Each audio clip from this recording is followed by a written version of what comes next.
திருப்பூர் மாவட்டம் பல்லடம் அருகே நள்ளிரவில் பனியன் கம்பெனியின் கேட்டை அலேக்காக தூக்கி வைத்துவிட்டு வேனை கொண்டு வந்து 30 லட்சம் ரூபாய் மதிப்பிலான பனியன் துணிகளை 12 பேர் கொண்ட மர்ம நபர்கள் திருடிச் செல்லும் காட்சி சிசிடிவியில் பதிவாகியுள்ளது. இது தொடர்பான கூடுதல் விவரங்களை வழங்குகிறார் செய்தியாளர் சதீஷ்குமார். சதீஷ்குமார், வணக்கம். இது குறித்தான முழு விவரங்களையும் பதிவு பண்ணல.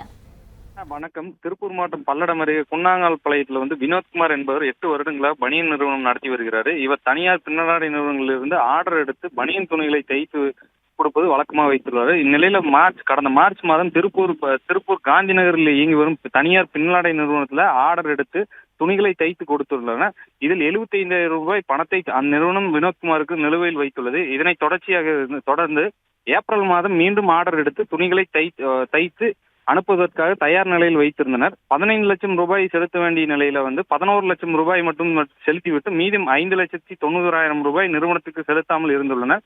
இது குறித்து வினோத்குமார் நிறுவனத்திடம் கேட்ட முறையான பதில் அளிக்காமல் பணம் தர தாமதம் அளித்து வந்துள்ளனர். இந்நிலையில கடந்த ஞாயிற்றுக்கிழமை நள்ளிரவில் 11 மணி அளவுக்கு 20 பேர் கொண்ட மர்ம நபர்கள் குன்னாங்கல்பாளையத்தில் உள்ள வினோத்குமார் நிறுவனத்திற்கு புகுந்து கம்பெனியை கேட்டை தனியாக கழட்டி வைத்துவிட்டு கம்பெனி கதவுகளை உடைத்து உள்ளே நுழைந்து 30 லட்சம் மதிப்பிலான பனியன் துணிகளை 20 நிமிடத்தில் சரக்கு லாரிகளில் ஏற்றி திருடிச் சென்றனர். இது குறித்து சிசிடிவி காட்சிகளோடு நிறுவன ஊழியர்கள் பல்லடம் குற்றப்பிரிவு காவல் நிலையத்தில் புகார் அளித்துள்ளனர். ஆனால் 2 நாட்களாக வழக்கு பதிவு செய்யாமல் தாமதமாகவும் நாளை வாருங்கள் என இழுத்தடிப்பதாகவும் திருட்டு பொருட்கள் மர்ம நபர்கள் விற்பதற்கு முன்பாகவே கண்டுபிடித்து தருமாறு நிறுவனத்தின் ஊழியர்கள் கோரிக்கை வைத்துள்ளனர். மேலும் கம்பெனியில் புகுந்து 30 லட்சம் ரூபாய் மதிப்பிலான பனியன் துணிகள் இருக்கும் மேற்பட்ட மர்ம நபர்கள் திருடிச் செல்லும் சிசிடிவி காட்சிகள் தற்பொழுது வெளியாகி பரபரப்பை ஏற்படுத்தி வருகிறது.